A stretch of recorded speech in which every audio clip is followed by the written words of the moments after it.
Hi, everybody. Welcome back to another episode of the Divorce and Separation Coach podcast. Today, we're talking about the specific situation of families who are going through divorce when they have children with special needs. This is a particularly sticky topic. I mean, in general, divorce is a challenge, but imagine when you have children with special educational needs. That really requires expert support and advice. So I have invited such an expert. Mary Ann Hughes is here to talk to us today. She is the mom of two children, two sons, I believe, on the autism spectrum. And it's her own divorce experience that led her to create special family transitions. And she has a million different hats in the space of supporting people through a divorce with special needs children. She is, I'm going to read off my list. She is a special needs divorce coach. She is a family mediator, a parenting coordinator, and the co-director of the special needs chapter of the National Association of Divorce Professionals. So definitely an expert. Thank you so much for joining us today, Mary Ann. Thank you, Chloe. It's a pleasure to be here, and thanks for inviting me to speak on this important topic today. Definitely an important topic, and I would imagine quite a challenging one. Do we see more divorce or higher divorce rates among families that have children with special needs? We do, and people sometimes debate what the actual number is, but I've seen numbers as high as 87% on an article by Psychology Today. So whatever the number is, it is higher than the average number of divorces, and there's a lot of reasons for that. One, you've got the regular reasons for divorce, right? Those happen to any kind of family. But then you have the extra stresses that may be part of raising and parenting a child with disabilities. Not to say it's their fault by any means, but some marriages, for whatever reason, can't take that stress, or parents aren't on the same page. Sometimes one parent may have a different view or denial of the disability. So a lot of things definitely come into play. Yeah, I'm not surprised. It does create a lot of stress for the couple. And I guess more opportunities to disagree about important decisions. That's right. So I can imagine how during the marriage it has a massive impact. How does it impact the divorce process itself, above and beyond, as you mentioned, the traditional challenges? Sure. So in a divorce process, here I'm in the US, and I know it's different in every state as well as every country, but here people normally look at for when the child turns 18 and then support my end. Things are different. The child is considered independent. But when you have a child with a disability, whatever that may be, that child may not be independent at age 18. And so it's important to consider not just what's happening now if the child is young, or even if it's an adult as you're divorcing, but what's going to happen in the future, and how hopefully together as parents, we're going to continue to support that child during and after divorce, and what it's going to look like. So the financial obligation may be longer, the amount may be above guideline, and it may go on forever, or sometimes, based on what your state or country will allow. So we've got to look at it a little bit differently, a little bit more creatively. And just because the laws are in one way doesn't mean that's what you have to do, right? Hopefully, as parents, we'll step up and do the right thing. Whatever the laws are, we still want to do the right thing for our child. And so if we can come to an agreement on that, kind of consider the long-term needs for the child first in divorce, as opposed to having it be an afterthought, then we get a much better result and get through it in a much better fashion. Absolutely. And I know for any parent divorcing is going to be concerned about their children. But when you have a child with special needs, I guess there's an additional responsibility to protect them from the repercussions of the divorce. What can people do in that context to try and limit the negative impact on their children? Right. So one negative impact, which is more of a legal financial concern, which is important, that a lot of people do stress about, is how to protect that child's benefits they may receive, like government benefits, in the short and long term. So in the US, for instance, we have a cap on what can be in the child's name, a dollar amount. And so you have to structure things in such a way that those benefits and things that can get to the child directly won't be impacted negatively. So we have things like trusts and so on. But there's different ways of funding a child's needs so that they won't be impacted negatively in the future. But you also want to think about how to make it a smooth transition for that child. Child, for instance, mine have autism, and so it's hard to adjust to change, to accept change. And so we want to do it in a gradual fashion. We'd hopefully It's not a situation where one day one parent is gone, and that happens. But Yeah. if you can try to work together, even though it may be hard for one or both parents to do that, kind of gradually ease that child into that conversation as to what's happening to the family. And maybe if you're having a parenting plan, maybe try it out slowly as opposed to one all day. If they've never been away from mom for more than a few hours, we don't want to spend like a whole week away from mom or a whole weekend. Maybe you start off in shorter intervals. And Yeah. so to kind of get my children acclimated to the process, I try to figure out what to do to help them, Yeah. once we're all facing this. And so I created something called the social story for my kids. And so people who are familiar with autism may know what this is, but it's basically an easy to read, easy to understand little story that you develop, sometimes Yeah. using symbols, sometimes using pictures, sometimes using words or a combination that Mhm. explains a change or transition that child is going to go through and ways to adapt. And so I try to create one in a positive fashion as to what was Yeah. happening to our family so they can kind of know what to expect. I got pictures of what dad's place is going to look like, where they're going to sleep, and know that, that they're both loved, but things are changing and this is how they're going to change. So as much Mhm. information as we can provide on the front end and keep reinforcing and have things as consistent as possible, it definitely helps them out. Yeah, I would imagine that even the way in which you're going to share the news of the divorce will be slightly different than it would be in another case. Right, because that child may or may not, be able to understand, even though they may be a certain age, their intellectual or emotional level may not be that, right? So you Yeah. have to take that into account as well, for sure. And so, how does any kind of special educational needs impact the way you would plan a parenting plan? And on the financial side, what kind of typical impacts do you see?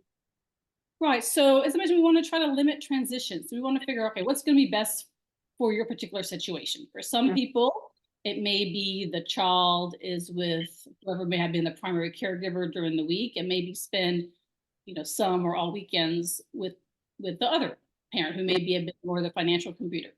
Now, not to discount that, right? Each parent plays a very important role, and we want to have as much time as possible with each parent. But Mhm. sometimes maybe one parent wasn't used to being in that role and needs help. So we want to try to um, share information with the other parent as to how to best support that child in their needs. And so, granted, every parent's going to have a different parenting style, and we're not trying to micromanage that, but and no one's going to take well to that.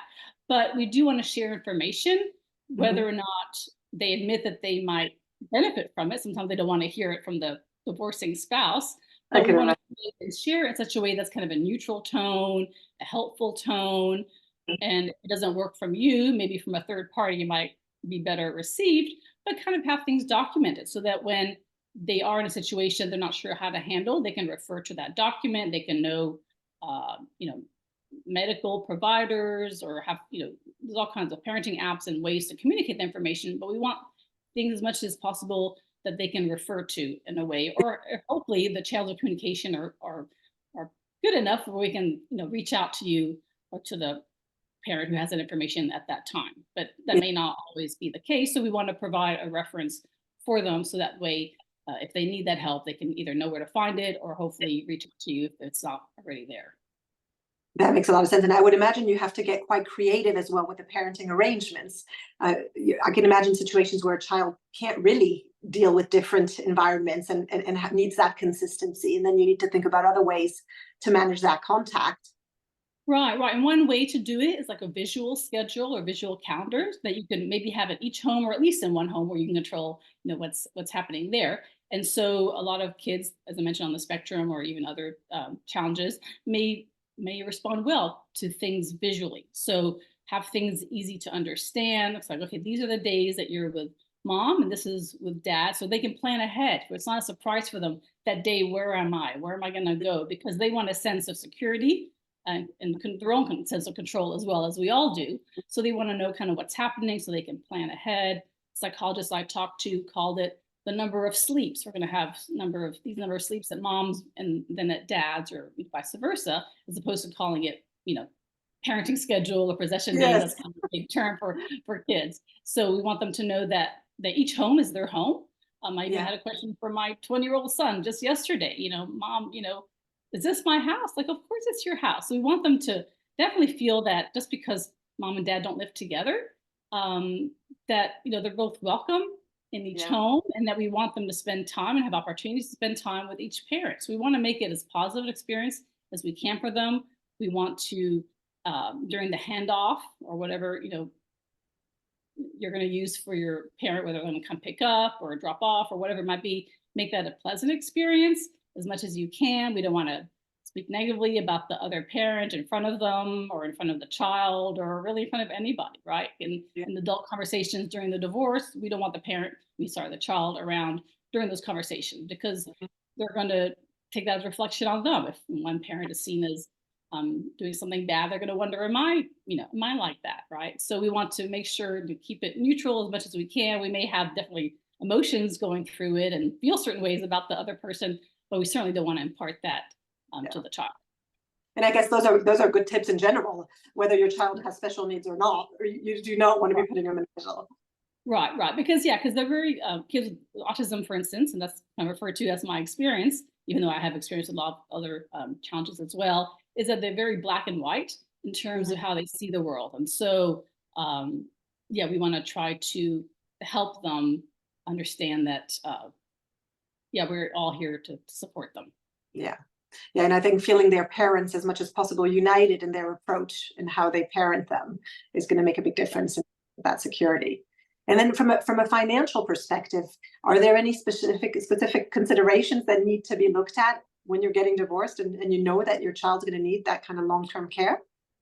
For sure. And so it's important to understand what the needs and costs are right now, as well as what they might be in the future. And so a lot of people, especially if the kids are young, don't really want to think that far or not sure how to plan for the future. And Yeah. so we want to consider that as part of the agreements in divorce, how things are maybe divided, maybe the proportion percentages may look different, maybe the child support amounts or duration, as we talked about, may look different, and Yeah. other ways to fund those needs. So without knowing what the needs are or anticipating those, it's hard to plan for that. And so as parents, especially as a child with special needs, we want to hope for the best and hope they'll overcome their challenges, but we don't know, right? And so we want to hope for the best, but plan for the worst. So when Yeah. you're in a divorce situation, we want to, not, you know, be brought down by negative thoughts. We want to think, okay, what may my child need if Mhm.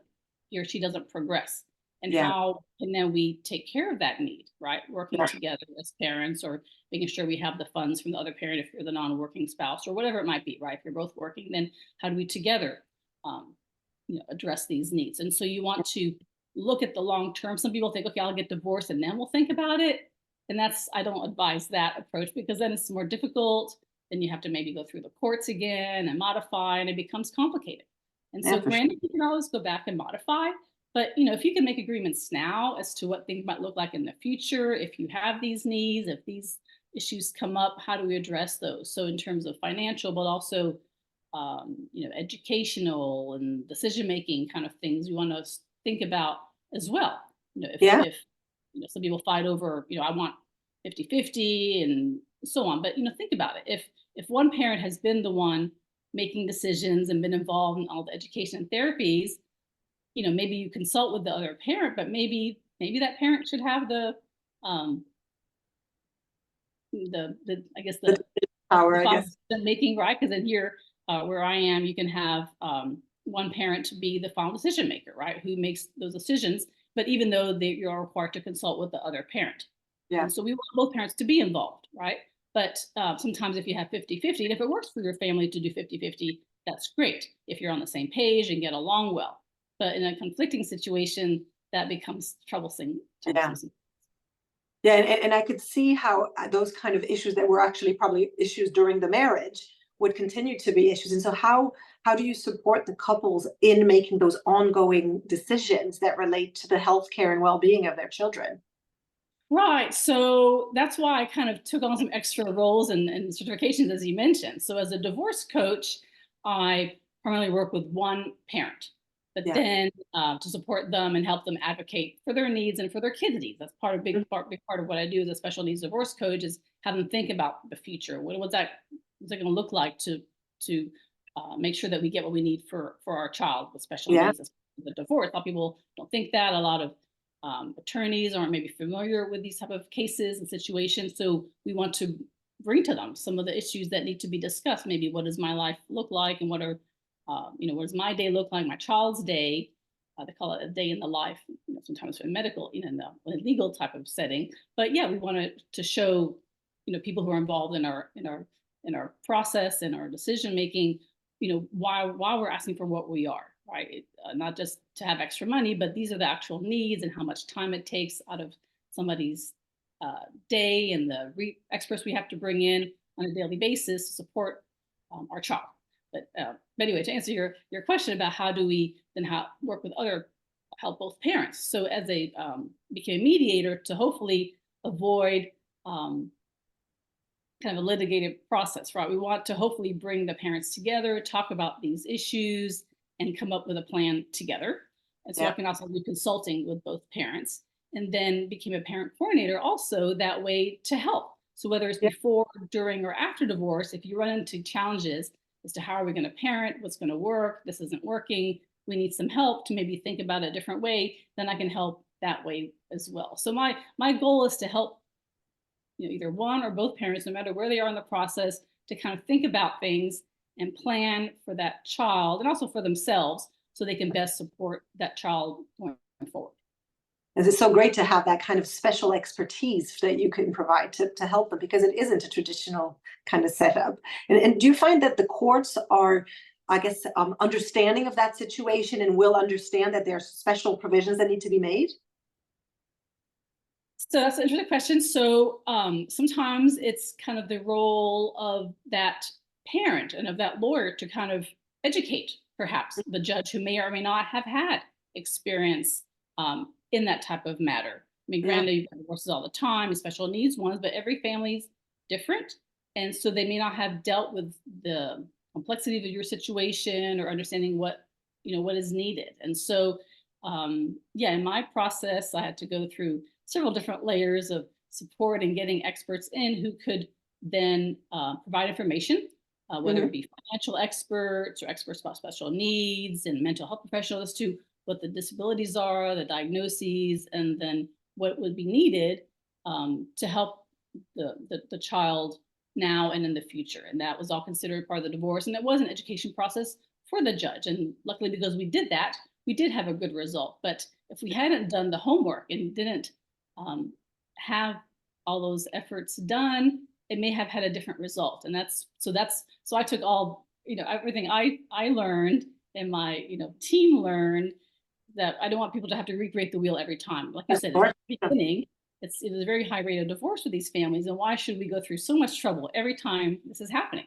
And so that's why I do what I do, is I took all my knowledge and got all these extra training so I could help other people so they don't have to do it themselves and spend the years and many, many thousands of dollars that I had to spend to learn what you need to do to advocate for a child with special needs and divorce.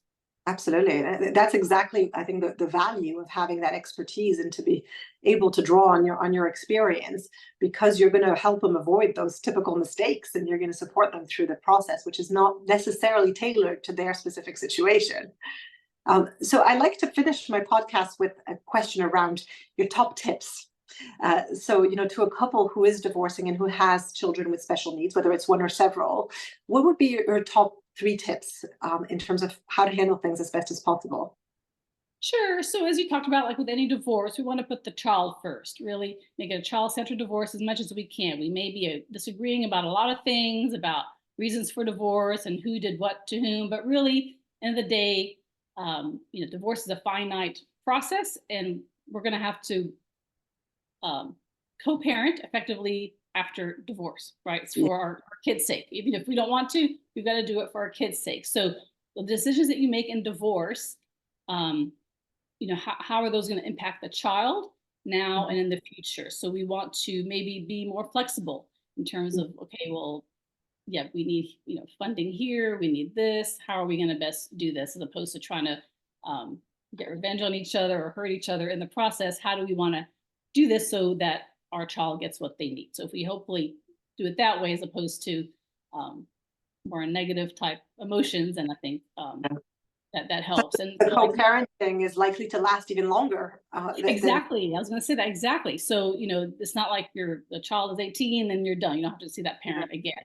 This is going to go on. You're going to be co-parenting for the rest of your lives, and so we want to set it up so that um, it is a positive experience for you and for the kids.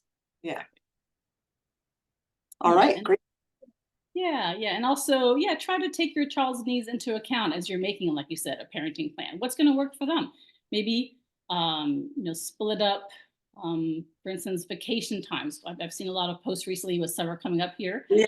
vacations that they're stressed out about a child having to go spend 3 months straight with another parent. Well, that's a lot for any child, especially one with special needs. So maybe you can find flexible ways to um, to modify a plan or have it work for your instance. So maybe you do 1 week off or 2 weeks and 2 weeks with another parent, things like that. So we want to provide as much flexibility as we can, see what's going to work for you and for the kids involved.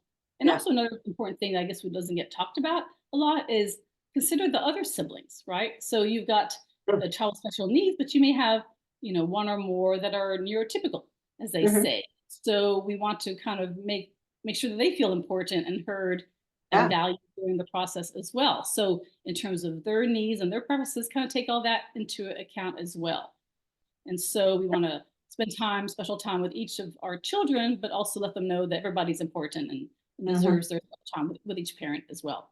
And that makes a lot of sense. And I guess flexibility is even more important than in a traditional divorce because things will evolve. The child's challenges might change or evolve, and so you need to be able to adapt as things change, really, even after the Right. divorce. Right. And then because a lot of parents, special needs parents, go through a lot of stress. It's stressful, day to day. And so you used to do things together, Mhm. as a team, perhaps a tag team. And Mhm. now during your time, you're going to have that responsibility. So try Yeah. to figure out how you're going to handle that. Maybe you bring in sitters or support or find respite, as people call it, to help you, right? Because Mhm. it could be a lot for you to handle. And also, that a lot of people are so worried about the children going away to the other parent for the first time, Yeah. and it's hard at first, but they use that as a time to then recharge, catch up on things, do what you need to do when maybe the kids are around, you're not able to. So Yeah. enjoy that time, use it for work, for pleasure, just downtime, whatever it is, because as a Yeah. parent with special needs, we don't get much time off, right? So sometimes True. you're on 24 hours a day when they're in your care. And so figure out, either during your time, try to find some help or ways to offload some of the responsibility. Mhm. And then when it is your free time, then make the most of that and value that and look forward to those times as well. Now, that's a great tip, and I think it's probably one that's very important for a lot of people, and they, I guess, typically omit because their focus is so much on their children that they forget to take care of themselves. So I think that's really important. Those are really good tips. Thank you so much. I'm sure that you have a wealth of ideas. You mentioned things like visuals that you can build to help tell the children, show them the parenting schedule, things like that. It's brilliant to be able to speak to somebody who has that firsthand experience and who's worked with so many other families and can share those little tips and tricks that can help make the journey easier for everybody. Yeah, I want to add so good because on the Go social ahead. story, I did create a YouTube video about that very topic and use Ah, my life story as an example. So people want to get some ideas, inspiration for their own family, how to create that. It's on my YouTube channel and all my social medias under Special Family Transitions. So definitely resources are there for people who want more information. that's great. So easily accessible. Everybody can go onto Mary Ann's channel and find those videos. I'm sure they'll be really helpful. Well, thanks so much for joining us, and thank you for all your tips and for sharing all your expertise. It's been great speaking to you, and thanks again. Thank you so much.